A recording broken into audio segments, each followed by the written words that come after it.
I think they're going to have to reset or succumb, basically. There's just going to be changes that people have to take on. I'm Dani Valent, and this is Dirty Linen, the podcast that takes the issues the hospitality industry finds hard to air in public and shakes them all about. This week on Dirty Linen, we're talking about hospitality business models. What works, what doesn't, what's harder than it used to be, and how can COVID be an opportunity to do things differently for the better? We're starting the week with a veteran chef from Tasmania. Steve Cumper has been cooking since the 1980s. He's done fine dining in Australia and Europe, and he was part of the rise of produce-focused destination dining while working with Maggie Beer. He's been an owner, employee, and advisor. He's always got an interesting take, and he's the perfect person to kick off this week of conversations. Steve, great to have you on Dirty Linen. How are you? I'm great, thanks, Dani. Thanks for inviting me on. You've had a busy day, I hear. Yeah, we're, not post-COVID, but we're extremely busy at the cafe at the moment and getting busier. So tell me about the cafe. Okay, it's called Room for a Pony, and it's been, it's in North Hobart, and it's a big indoor-outdoor cafe on a major sort of road in North Hobart, and it's been going for about 5 years, and it is getting it's actually a business that's growing and growing with every year, and I've come on board to help them with their breakfast offering and their cakes. But later on, I'll be going with one of the partners to open a hotel in North Hobart just up the road. And that should happen in a couple of weeks. I mean, it's so great to hear about businesses opening at this time. If I was going to come for brekkie tomorrow, what should I have? Well, we've got it's one of these places that has had a couple of dishes that can't be taken off the menu. One of them is a Chinese omelette, which has hoisin, chili, fried eggs, rice, lots of greens on top, and people love it. Can't take it off the menu. And then we've got they always have a rosti on in some form or another, and this time we've got it on with chorizo, which is large chorizo, roasted capsicums, and a smoked paprika hollandaise with almonds, and that's going, we can't keep up, basically. Yeah, they both sound excellent. So I might need to, head down. have a 2-course breakfast. Yep. Yeah. All right. So you've been in the industry for a couple of years. Can you give us an overview? Well, started in Melbourne, did my apprenticeship there, and then, did what lots of jobbing chefs do. I went overseas for 3.5 years, and I lived in London, Colchester and Paris, and worked at, a couple of Michelin star places there. Came back to Australia and moved from Melbourne to South Australia. And pretty soon, you hear about Maggie Beer's Pheasant Farm when you're in South Australia. And at the time, there was lots of great country restaurants, and it seemed like lots of people in Adelaide particularly would go to country restaurants. It seemed a little bit more of a normal thing to do, whereas in Victoria, Melbourne was very Melbourne-centric. But anyway, I worked at the Pheasant Farm, and that just really galvanised the approach I wanted to have with my cooking. Prior to that, I was, one of these little white skull cap wearing chefs that my colleagues rather unkindly called me Mr. Europe, because I was so about shuffling about the kitchen and wee chef and all this sort of malarkey. Anyway, when I was at the Pheasant Farm, it just kind of everything made sense, and regionalism back then wasn't really a buzzword, but Maggie and a number of other chefs in the Adelaide Hills really made inroads into what people began to call, I suppose, time and place cooking. And from there, I just really decided long term, I want to work in the country again in some form, but I had to make money. So we moved back to Melbourne, and I worked in a number of big restaurants in Melbourne, all the while thinking about doing the country thing. And then it came in 2003 after we'd been looking all around Victoria. We looked in the Otways, Castlemaine, Woodend, everywhere that was about, I don't know, maximum 2.5 hours from Melbourne. But we ended up going, across the Bass Strait and to Tassie. So we bought a farm, which was about an hour and a half south of Hobart, and moved into a little village called Cygnet. And been there ever since. Well, we moved to Cygnet, and I ended up running a restaurant in Cygnet called the Red Velvet Lounge for 8 years until we had a fire, and never really recovered after that. So now I'm working in Hobart. Okay. It's a long journey. So how many years is it since you were an apprentice in Melbourne, yet to become Mr. Europe? It was I started in 82, actually. Okay. So you've seen a few ups and downs in the industry. I have. So this whole pandemic malarkey, if I can borrow your word, where do you situate it? Is this the biggest and the baddest hiccup that you've seen?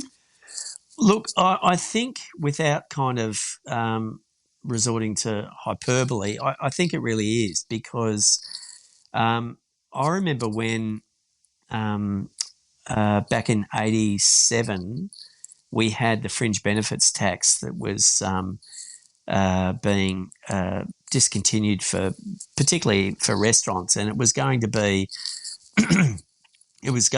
disaster apparently for a whole bunch of restaurants. In fact, my old boss June Sindos and Ray Sindos made all of us go out and protest. Wow. So yeah. Don't think they could quite get away with it now, but anyway, we did that. But that was supposed to be the death of all restaurants, and it didn't happen. This COVID-19 has and will really decimate the industry. There's a lot of people that or that have related to their businesses have had to close, and I think what's highlighted through this pandemic is a lot of people actually can hear and see that a lot of restaurateurs were living week to week and hand to mouth, and that has surprised a lot of people. Will it really inform them moving forward? I'm not so sure, because already we can see people going back to normal, in inverted commas, and by normal I mean their expectations as they used to be when they went out. I guess no restaurateur was living week to week because they thought that was just a great way to do things. I mean, people got stuck in that treadmill, didn't they? I mean, why would this be a reset that allows people to do things differently? Well, I think they're going to have to reset or succumb. Basically, there's just going to be changes that people have to take on. A lot of restaurants that are in the lower, sort of catering to the lower end of the market or the everyday market. I won't say they're insulated from that, but they certainly aren't in the crosshairs like the higher end places. Those places are very vulnerable, and it's also easier for a lot of the lower end or everyday places to change their offering to be like we did. We had to rely a lot on takeaway for the first few months. It was lucky that at night time the business does slow fermented, hand stretched wood fired pizzas, which they'd already built a reputation of doing. So that was an easy kind of migration across to takeaways, and then we implemented a few other things on the menu to sort of underpin that offering, and that was enough to keep the business bubbling along, combined with improving our takeaway cake options at the coffee counter. So what you're saying, I mean, it's all about giving people what they want. Like, people love pizza in the evening. So I guess what I've heard from a lot of people is, that they want to make changes for themselves, like, because let's say, for example, a business has been closed or they've just been doing takeaway and they start to reopen. They might just reopen 4 days a week. They might, stop doing breakfast and just be doing lunch, or just be doing lunch and dinner, whatever it is, like that they feel that they might be able to stop being all things to all people, that they can actually be what they want to be. What would you say to people who are thinking along those lines? Look, I'd never kind of dictate what anyone should do, but it's tough because you open a business and you might have an idea of exactly what you want to do and how you're going to do it. But ultimately, the customers are the ones that define you. They're the ones that choose to engage. And if you kind of deviate from that, you really do risk a lot. And falling into that category is changing your business hours, because loyalty only goes a certain way out in the market, I believe. That's not to, disparage anyone's reputation at all, but if you've been trading a certain amount of hours all the time and people, they start relying on that, then that change can be only small, but it can have a seismic effect. It's one of those adages that people in the hospitality trade from years ago used to say, don't close early. If it says 11 on the door, stay open till 11 because you run the risk. And this is in a day when, there wasn't as much competition. But now, if you were to close, for 2 days a week and you've been open those 7 days, you're giving somebody an opportunity to go to another place potentially for 2 days, and then they build up a relationship with them, and then their loyalties are tested. Yeah, they want to come back the next day and have that roasty. Yeah, exactly right. It's tricky, it's a total the opposite of the way that a lot of chefs want to work. They want to be creative. They want to, a lot of them want to be at the cutting edge of technique and, styles. It's difficult to chop and change. And if you're onto a good thing and people come back to, particularly older people, they'll come back to what they know. And if you change that, you run the risk of losing them as customers. But then how do you not be on the treadmill? How do you find that right balance? I think, it's that, $64,000 question. I think you have to reconcile, what you're in the business for right from the get-go. And as I mentioned earlier to you, I've changed my my goals and aspirations over the years because I've just learnt that there are, in my particular case, there were lessons that I've learnt that made me reassess what I wanted to do to remain employable and to a degree relevant. And I think some people are very bloody minded about what they want to do, and good luck to them. But for a great deal of them who who um, who don't work out, there's only a small number of people that manage to do that successfully, be bloody minded and just stick to one thing, and they become very successful. There's a whole lot of people that doesn't work for. And I think blaming a whole lot of factors is not, I think it's a bit disingenuous as to why perhaps it didn't work out for them. Right. So, that, they could say, oh, customers won't pay an extra $2 a dish, or everyone wants oat milk all of a sudden. So you could talk, they could blame a whole lot of factors, but you think in many cases the major responsibility lies with them not being like flexible enough, or not compromising enough, or not being adaptable enough, or not reading the market correctly. Yeah, all of those things, Dani. I think they're all, I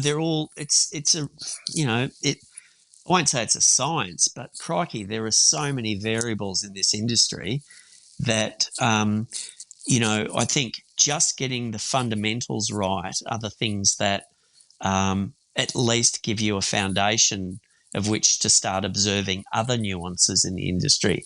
Like, I don't know about you, but so many times I've been out and I'm invisible as a customer. And I've got to the stage and the age in my life where I don't point that out anymore to people. I just go, well, there's an opportunity for us to capitalise on that, because they're not actually looking after people. Something as basic as eye contact, or just saying I'll be with you in a minute. If you're busy, you just acknowledge people. They're just basics that I see overlooked a lot more now, primarily because there's a lot more places to go to. You said before that you'd learnt lessons. I mean, is that the sort of stuff you're talking about, or what are you talking about when you say you've learnt that? Oh, well, there's that. When I had the cafe, I had a very strong idea about what I wanted to do, and I had to sort of curtail that because we were living rurally. I don't know if you know, but Tassie's got a population of 500,000 people, of which 200,000 are in the greater Hobart area, and the rest is kind of scattered all over the state. In Cygnet, we had a population of, I think, 1,300 people in the area, and the cafe that I had sat 80 inside and 40 outside, so it was quite a big space. I had this idea that we're going to be breakfast and lunch, and I only opened 2 dinners a week, Friday and Saturday. And the first couple of weeks we opened, we were very busy at Friday and Saturday night, and I was thinking, this is great. But then it started to slow down, so I had to revisit dishes that perhaps I didn't really want to revisit from wearing my chef's hat. But I put them on because I knew it'll attract people again. They'd say, oh, if you have that on again, I'll come in. So, Was it, tell me what it was. Okay, it was a gnocchi that I made, a potato gnocchi, but I had really slow cooked lamb, peas and carrots. That, the lamb was local, the peas and carrots were local, and I braised it down in a kind of a velouté, and people couldn't get it down their necks quick enough. So it does sound good. Yeah, look, it was a nice dish, and I enjoyed making it. But I also wanted to flex my chops. As a chef, I got my own place. I'm going to do this, and but people. When you have an empty night or a quiet night, you think, geez, what should I do? And that's when I started using social media a lot too. I started to put put it out there a bit of what we were doing without banging the drum too hard. I guess I tried to do it subtly by just posting an image or having, a shot of us inside the kitchen working or something, just to generate a bit of interest and let people kind of work it out for themselves, if that makes any sense. So they were kind of lessons that I learnt. And also Friday, Saturday nights, we had this big wood oven that was kind of sitting dormant in the cafe. And when it was quiet in winter, and we weren't doing that many people, sometimes I'd close Friday and Saturday nights for, let's say, a period of 3 months. And I would just stay back in the restaurant and make wood-fired pizzas just with my cell phone. And, I would end up, end up being quite lucrative because, it was the only offering that we had. And it taught me, what I did then was, instead of being open till 10 o'clock at night, dealing with drunk people who want a pizza at the end of the night, what I used to do was make 50 bases, have them all ready, and from 5:30 I used to say to people, we'll take orders for pizzas. So I hate to use this word, train the customer, but what happened was people would ring up at 7 and say, can I order a pizza? I'd say, we sold out. And they'd say, oh, can you make more? And I'd go, yeah, I'll make more, no worries. I'd still make 50. And then the people that missed out last week would ring earlier.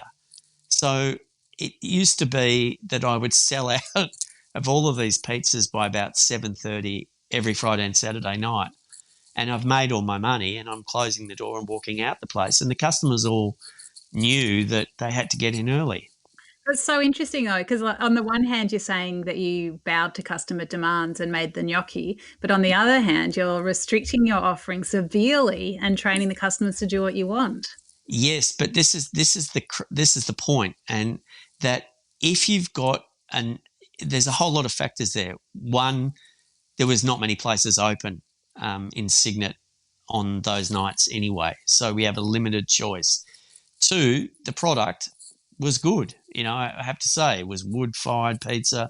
All the toppings were good. They were made, well, which is, pizza has come, pizza has come a long way, as we know, particularly in the big cities.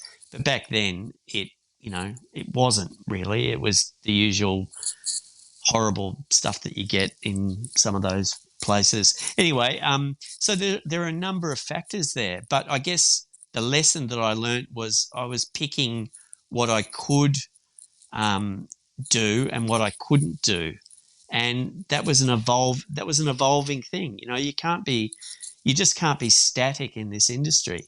It's like when people, back to your original question about people wanting to reduce their hours.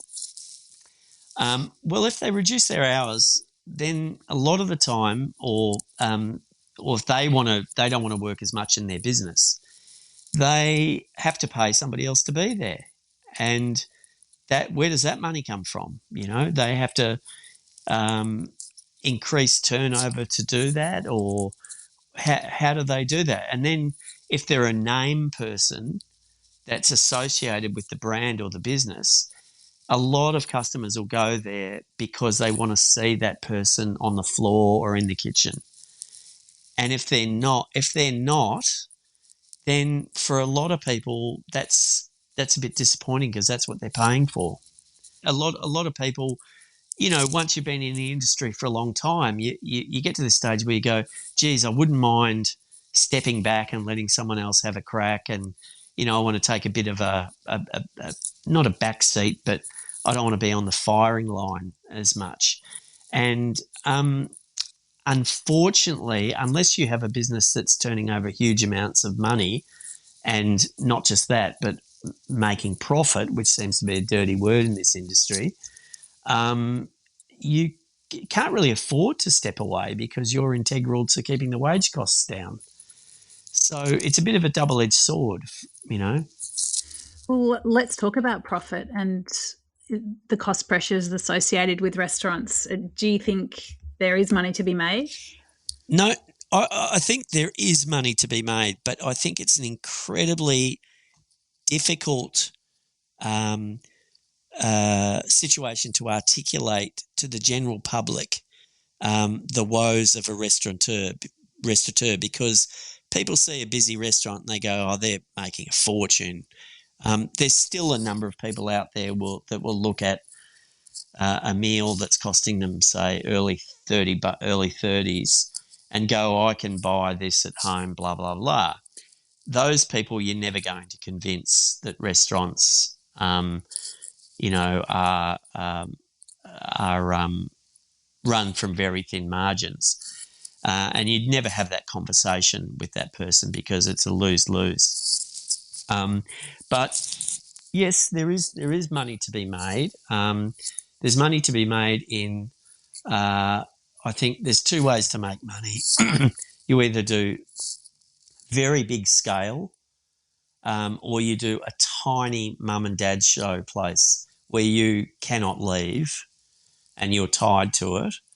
And that's why you have to decide whether you love it enough to do that or not, basically.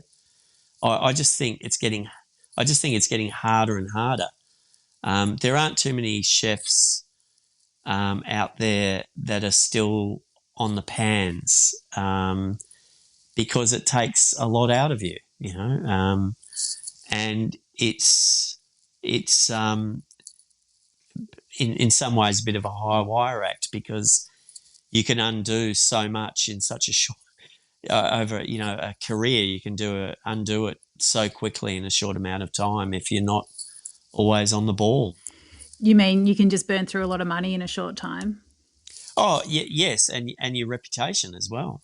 Running the business, we were, after 5 years, we were starting to make some money, and then we had a fire, and I had to borrow, more money to get the business up and running again. And it became evident when we reopened very quickly that we weren't doing anywhere near the kind of turnover that we were doing. And, we were out of action for 9 months. And that was enough time for people to change their habits. Lots of other businesses opened up. I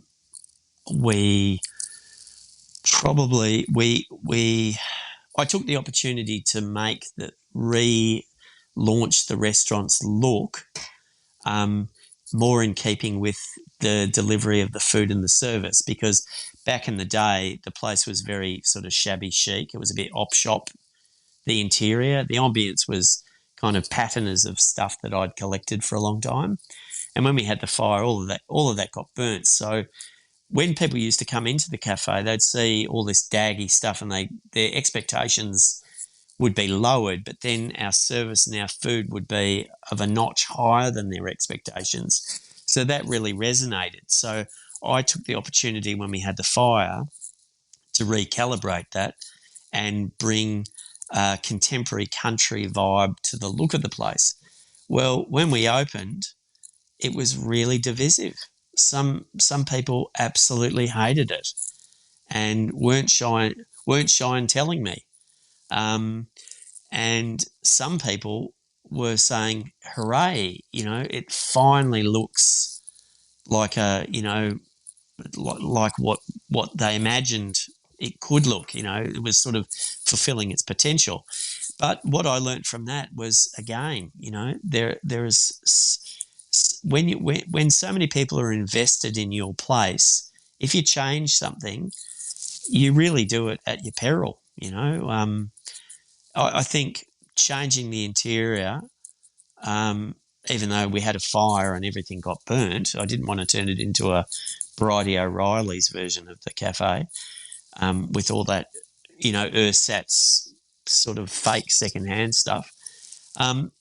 But we pissed a lot of people off. So anyway, in the end, we lost our house because we had to sell the business. So we lost our farm and lost had to virtually give the business away and moved to Hobart to start again from scratch. So, Wow. that's terrible. yeah. Look, it was terrible, but it's not the worst thing that can happen to you in your life. And I'm lucky that my wife was working the whole time. She wasn't involved directly in the restaurant. So I mean, by that I mean I was working in it. She wasn't. But yeah, look, it was awful. So I've been through that crushing sort of feeling of losing everything that I loved through the restaurant. But as I said, you just kind of got to dust yourself off, basically. Can you see yourself owning a business again? Look, I'd love to, Dani. I'm a romantic and I love the whole culture of eating out and dining. I wonder, though, if my take on restaurants is of my generation and whether it's sort of, or whether it's just me. I think if I was to have a restaurant, I'd have to of my own. I'd have to really take a look in the mirror and think whether what I would do would be relevant in today's market. Would it at the moment? I'm like a Ronin, a masterless samurai, just plying my trade out there. Which is great because I've had some influence on a lot of large operations and I enjoy that. But if I had my own place, I'd have to really question whether what I could offer would be relevant. So that's a don't know whether I would have another I don't think my wife would ever want us to have another restaurant because, once bitten sort of thing.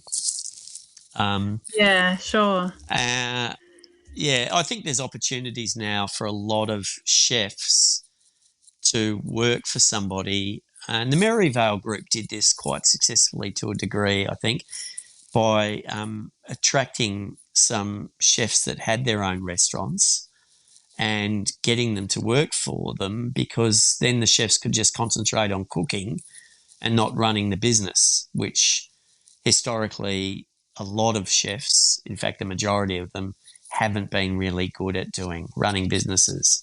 They've been great at cooking, not necessarily running businesses. I probably put myself in that class too, not being as good at business as perhaps I should have been. So what's a good reason for a chef to open a restaurant? Well, without the people that take a risk and without the people with big dreams and without people that have a voice or a view that they want to do something, I think they're the ones that inspire lots of us to kind of aim high. And without those people doing that, I think you're at risk of having a homogenous kind of landscape of places, which I know probably contradicts what I said earlier about giving the people what they want. But it's complicated. It's not a finite science, this business. There are so many variables and so many intricacies that make places work, and some places go into the stratosphere and others that don't. So I would always encourage people to dream big. Absolutely. I think sometimes as a diner, you don't know what you want until someone gives it to you. And there's plenty of times I've walked into a restaurant and, in Melbourne and just thought, I thought Melbourne had so much, but it didn't have this, and wow. And, I want to come back 10 times.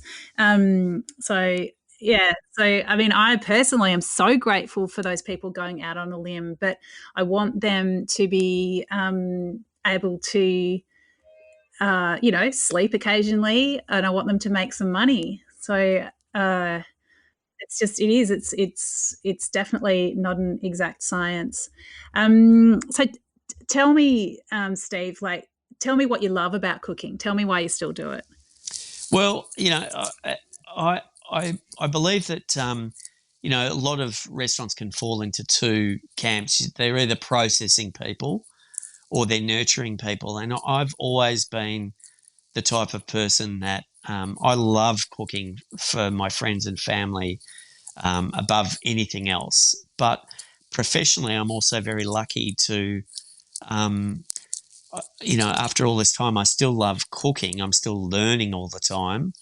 I'm still pushing myself to learn and to absorb things and ideas because I really love. It's a way that I love to translate my love of my fellow human being by giving them sustenance that hopefully, gives them a lot of pleasure to eat. I'm a great believer in,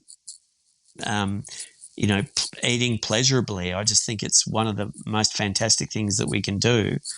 And I suppose you could call me an enabler. I'm constantly giving people food that will make them fat, actually, and everyone, I joke about it. I say, look, here, have this. I don't want them to be so fat that we have to cut them out of the side of a house or anything with a crane, but I do want them to enjoy something. I don't look at food as fuel at all. I look at it as, I still wake up in the morning and go, what am I going to have for dinner? I carry around condiments in my – I used to have a ute and I used to carry around condiments in the glove box of the ute because I don't like to be, short, and I always think shops are too stingy with their condiments. Now I have a scooter and I've got mustard and tomato sauce in the glove box of my scooter. So I love it. I've downsized slightly. If I get one of those electric skateboards, I might just have to wear a backpack with all the condiments in the back of it. But I'll leave that to until I get one. Yeah, that'll be an interesting modification. Maybe you can tape them to the deck or tape them to the trucks in between the wheels or something. That it must be a way. Yes. Yeah. Well, I think when food is made with the passion that you're talking about and with so much love and with so much belief in its ability to transform, then I think it's impossible for it not to be delicious and heartwarming and sustaining and a vehicle to connect people to one another. So I'm definitely coming down for some of that good gear, and please make me fat. Yeah, I will. Geez, I've just realised I've talked up such a big game now. I better bloody deliver when the pub opens. Yeah, geez, it's okay. Yeah, to be at a pub in Hobart eating your food, I'm going to hold that out in front of me as a little bit of a talisman. So thank you so much for having a chat about it, Steve. It's wonderful to have your perspective on the industry. My pleasure, Dani. Thank you for letting me bend your ear and your listeners. All right, we'll chat soon. This is Dirty Linen, and I'm Dani Valent. We air the issues that the hospitality industry finds hard to talk about. We spend a week thrashing around each issue, hearing from different people with unique perspectives. We want to hear from you as well. If you have something that needs to be said about a topic, get in touch so we can include your perspective. Contact us at dirtylinen@deepintheweeds.com.au or hit us up on Insta at Dirty Linen Podcast. We can't wait to hear from you. This is a deep